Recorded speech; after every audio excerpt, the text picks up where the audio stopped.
কোরআন মাজিদ আর লাওহে মাহফুজে নাই, কোথায়? নূরের কাছে চলে এসেছে। আল্লাহ তাআলা আমার নবীজির শানে যখন কথা বলেছেন, কোথাও ইয়া আইয়ুহাল মুযাম্মিল ব্যবহার করেছেন শুধুমাত্র একটা শব্দের কারণে। আমার নবীজির সম্মান যারা খাটো করতে চায়, আমি মনে করি আল্লাহ তাআলা যে ঘোষণা দিয়েছেন ওয়া ইউআল্লিমুহুমুল কিতাব ওয়াল হিকমা, আমি আল্লাহ রাব্বুল আলামিন রাহমাতুল লিল আলামিনকে দয়া করে করুণা করে পৃথিবীর মুমিনদেরকে ভিক্ষা দিয়েছি। যারা ঈমানদার তারাই শুধু আমার নবীকে গ্রহণ করতে পারবে।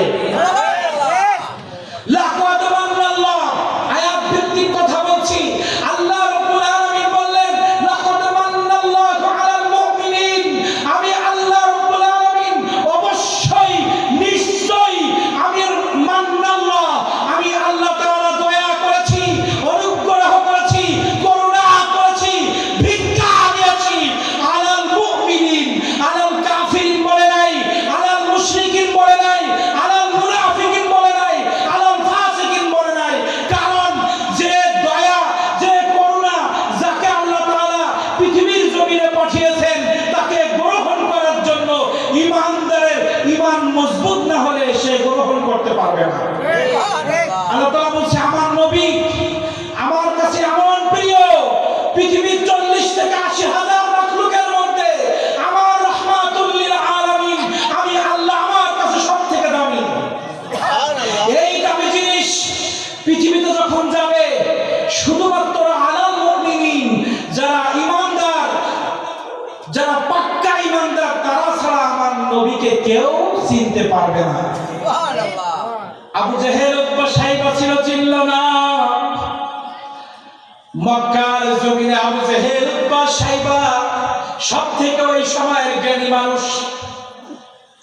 মক্কার জমিনে আমার নবীজি মুহাম্মদুর রাসূলুল্লাহ সাল্লাল্লাহু আলাইহি ওয়াসাল্লাম যখন আগমন করেছেন, ওই মক্কার জমিনে তাদের মতো শিক্ষিত ছিল না, কিন্তু জ্ঞানী হলে, টাকা হলে আর অর্থ হলে নবী চেনা যায় না।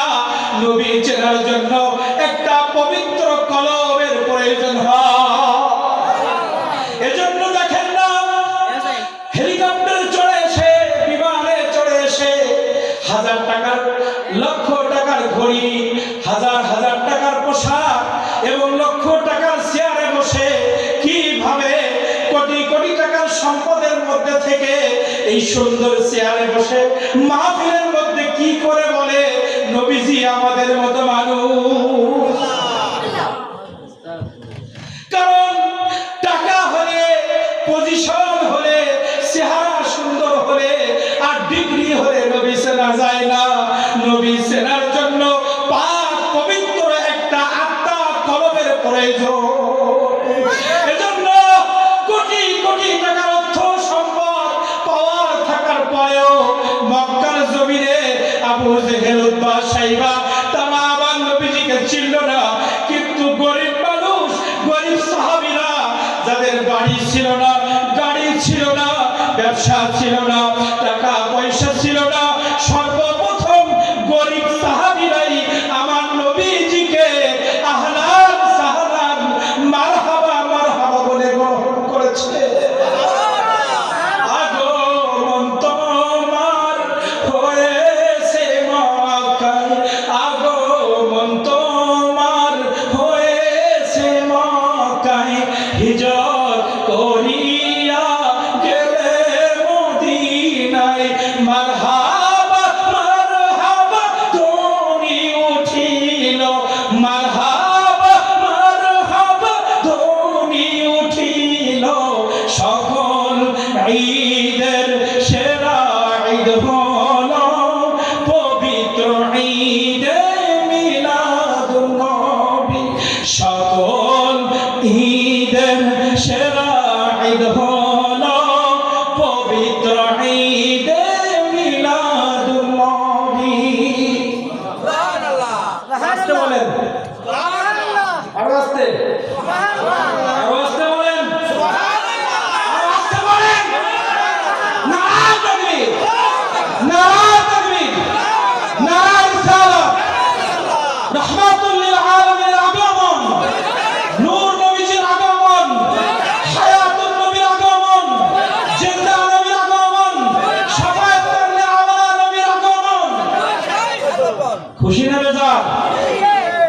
খুশি না বেজার? পৃথিবীর আসমান জমিন খুশি হয়েছে। ওই যে একটা কথা বলেছি, আমার আল্লাহ তাআলা রাসূল কারীম সাল্লাল্লাহু আলাইহি ওয়াসাল্লামকে পৃথিবীতে প্রেরণ করার যে আয়াতগুলো আল্লাহ তাআলা নাযিল করেছেন, এই আয়াতে মুবারাকা গবেষণা করলে বোঝা যায় আমার নবীজিকে চেনার জন্য সাক্কা দিল প্রয়োজন হবে, পরিষ্কার ইমানদারের পরিষ্কার ঈমানি কলব প্রয়োজন হবে। টাকা থাকলে, অর্থ থাকলে, জ্ঞান থাকলে, বুদ্ধি থাকলে, সায়েন্স থাকলে, বিজ্ঞানসম্মত জ্ঞান থাকলে আমার নবীজিকে চেনা যাবে না।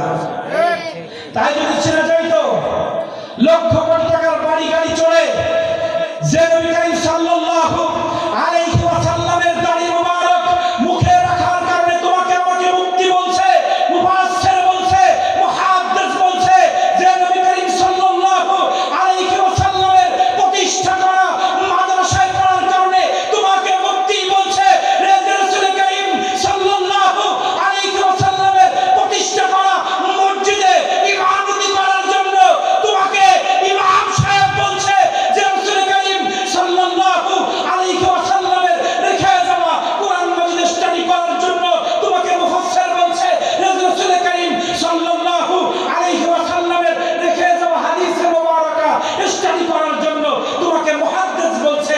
সেই নবী করিম সাল্লাল্লাহু আলাইহি ওয়াসাল্লামকে ব্যবহার করে সেই নবী করিম সাল্লাল্লাহু আলাইহি ওয়াসাল্লামের শানে তুমি আঘাত করছো। ঠিক কিনা বলেন? সাধারণ গরিব মানুষ নবী করিম সাল্লাল্লাহু আলাইহি ওয়াসাল্লামকে বেইজ্জতি করে না, বেইজ্জতি করছে বড় বড় ডক্টররা, বড় বড় দার্শনিকরা, বড় বড় ইঞ্জিনিয়ার বৈজ্ঞানিকরাই কিন্তু আমার নবী করিম সাল্লাল্লাহু আলাইহি ওয়াসাল্লামকে শানে বেয়াদবি করছে। আল্লাহ তাআলা বললেন, হে পৃথিবীবাসী, আমি তো আমার নবী করিম সাল্লাল্লাহু আলাইহি ওয়াসাল্লামকে পাঠানোর সময় বলতে পারতাম, আমি অনুগ্রহ করেছি, দয়া করেছি আলাল কাফিরিন, কারণ আমার নবীকে কাফেরদের জন্য দয়া নাই, কিন্তু সবার জন্য রহমাতুল লিল আলামিন হিসেবে পাঠিয়েছেন, এটা আরেক ব্যাপার। কিন্তু শুধু গ্রহণ করবে, কারণ দেখেন কাফেররা কিন্তু কাফেররা যে অস্ত্র বানায়, যে গাড়ি বাড়ি বানাচ্ছে, এটাও কিন্তু আমার নবীজির রহমতের কারণে। কারণ নবীজি নবী করিম সাল্লাল্লাহু আলাইহি ওয়াসাল্লাম ওয়া আরসালনাকা ইল্লা রাহমাতাল লিল আলামিন, আমার আল্লাহ তাআলা চন্দ্র সূর্য নক্ষত্র তারা গাছপালা পশু পাখি জমিন আসমান কাফের মুশরিক মুনাফিক যত শ্রেণীর আল্লাহর সৃষ্টি আছে সবার জন্য আমার নবী করিম সাল্লাল্লাহু আলাইহি ওয়াসাল্লাম রহমত। সবার মালিক আমার আল্লাহ, আলহামদুলিল্লাহি রাব্বিল আলামিন। আমার আল্লাহ তাআলা বললেন, প্রত্যেকটা সৃষ্টির রব্বিয়াত আমার, প্রত্যেকটা সৃষ্টির মালিক আমি, কিন্তু এই সৃষ্টির মধ্যে বরকত দিবে, রহমত দিবে আমার নবী মুহাম্মদুর রাসূলুল্লাহ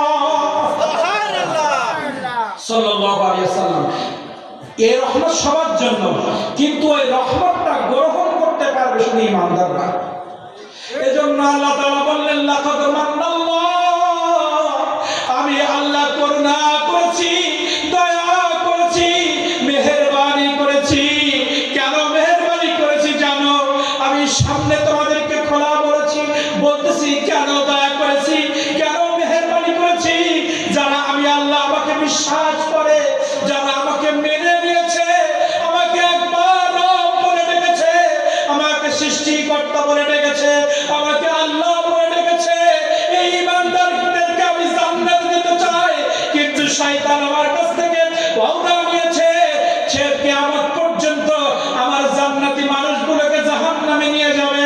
ওই শয়তানের কবল থেকে আমার প্রতি ঈমানদার বিশ্বাসী ঈমানদারদেরকে বাঁচানোর জন্য আমার নবীর উম্মতের যে লিস্ট আছে, এই উম্মতগুলোকে শয়তান জাহান্নামে যাতে না নিতে পারে, এজন্য রাহমাতুল লিল আলামিনকে আলাল মুমিনিন, মুমিনদের উপরে, মুমিনদের জন্য আমি তাদেরকে প্রেরণ করেছি। লাকাদ মান্নাল্লাহু আলাল মুমিনিনা ইদ বা'আথা ফীহিম রাসূলাম মিন আনফুসিহিম ইয়াতলু আলাইহিম আয়াতিহি ওয়া ইউযাক্কিহিম ওয়া ইউআল্লিমুহুমুল কিতাবা ওয়াল হিকমা। আস্তে বলেন, আস্তে বলেন, আরো আস্তে। তাহলে আল্লাহ তাআলা কি বললেন? আমি শুধু ঈমানদারদের জন্য দয়া করে করুণা করে আমার নবীকে পাঠাইছি। কেমন করুণা তোমরা স্টাডি করলে আমার নবীজি কেমন করুণা, কেমন রহমত তোমরা বুঝতে পারবা। আমার আল্লাহ তাআলা বললেন, ইদ বাআসা ফীহিম রাসূলাম মিন আনফুসিহিম, আমি তোমাদের মধ্য থেকে তোমাদের মতো করে আমি আমার নবীজিকে তোমাদের কাছের মানুষ করে পাঠাইলাম। আমি তোমাদেরকে একটা নবীকে উপহার দিলাম। ইজ যখন বাআসা প্রেরিত হবে, ইজ বাআসা ফীহিম রাসূলা, আমার নবী যখন তোমাদের কাছে আসবে, আমার নবীজি পৃথিবীতে আসার আগে তোমরা আমি আল্লাহ, আমাকে আল্লাহ বলে চিন্তা না, তোমরা কাবা চিন্তা না, তোমরা আমি আল্লাহ আমার হুকুমগুলো তোমরা জানতা না, তোমরা কোরআন মাজিদ সম্পর্কে জানতা না। আমার নবী করিম সাল্লাল্লাহু আলাইহি ওয়াসাল্লাম দুনিয়া আসার আগে তোমরা মূর্খ ছিলা, তোমরা আমার নিদর্শন সম্পর্কে কিছুই জানতা না। আমার নবীকে তোমাদের কাছে প্রেরণ করেছি কেন জানো?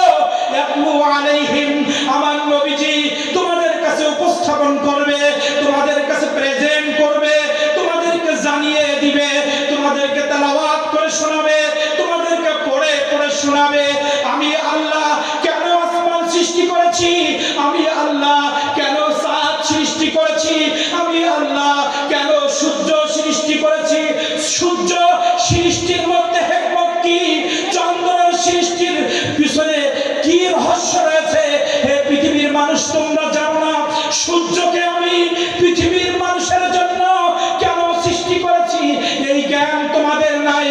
আমি কেন আসমান সৃষ্টি করেছি, কেন জমিনের মধ্যে মাঝে মধ্যে বর্ষা হয়, কেন জমিনের মধ্যে মাঝে মধ্যে শীত আসে, কেন জমিনের মধ্যে মাঝে মধ্যে কঠোর রৌদ্র আসে, কেন জমিনের মধ্যে পুরুষরা বিবাহ করা লাগে, কেন জমিনের মধ্যে পুরুষ স্ত্রী পুরুষ নারীর মাঝখানে আবার সন্তান দেওয়া লাগবে, কেন পৃথিবীর জমিনে ব্যবসার মতো কাজ দিলাম, কেন পৃথিবীর জমিনে চাকরির ব্যবস্থা করলাম, এই সব কিছু আমার নিদর্শন। ইয়াতলু, আমার এই নিদর্শনগুলোকে উপস্থাপন করবে তোমাদের কাছে। ইয়াতলু আলাইহিম আয়াতিহি, আয়াতিহি মানে আল্লাহর নিদর্শন। আল্লাহ তাআলা বললেন কুরআন মাজিদ আমার একটা নিদর্শন, সূর্য আমার একটা নিদর্শন, চন্দ্র আমার নিদর্শন, আসমান আমার নিদর্শন, জমিন আমার নিদর্শন, সাগর পাহাড় পর্বত আমার নিদর্শন, সমুদ্রের মাছগুলো আমার নিদর্শন, কাবা শরীফ আল্লাহর নিদর্শন। এই কাবা শরীফ কেন গুরুত্বপূর্ণ, আসমান কেন গুরুত্বপূর্ণ, জমিন কেন গুরুত্বপূর্ণ, এই গুরুত্বপূর্ণ নিদর্শনগুলোকে তোমাদের কে জানিয়ে দিবে? তোমাদের কাছে আমার সৃষ্টির রহস্য, আমার সৃষ্টির নিয়ামতগুলোকে ওয়াজ করে করে বয়ান করে করে তোমাদেরকে যখন বলবে, তোমাদের ঈমান মজবুত হবে, তোমরা জাহান্নাম থেকে জান্নাতের দিকে আসতে পারবে।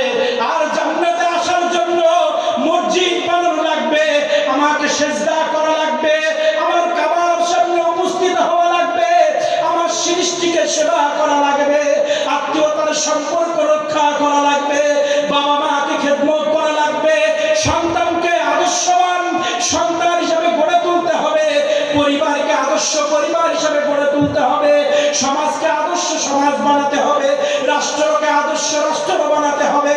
এজন্য আদর্শ রাষ্ট্র বানাতে গেলে কি লাগে, আদর্শ পরিবার বানাতে গেলে কি লাগে, আদর্শ ব্যক্তি জীবন গড়তে গেলে কি লাগে, আদর্শ সন্তান বানাইতে গেলে কি লাগে, আদর্শ বাবা মা হতে গেলে কি লাগে, আদর্শবান নেতা হতে গেলে কি লাগে, আদর্শবান শিক্ষক হতে গেলে কি লাগে, এই জ্ঞান পৃথিবীর কেউ তোমাদেরকে শেখাইতে পারবে না। এই সব কিছুর জ্ঞানগুলোকে ইয়াতলু আলাইহিম আয়াতিহি, প্রত্যেক নিদর্শনগুলো প্রত্যেক সৃষ্টিগুলো পুঙ্খানুপুঙ্খানুভাবে বুঝানোর জন্য আমার নবী রাহমাতুল লিল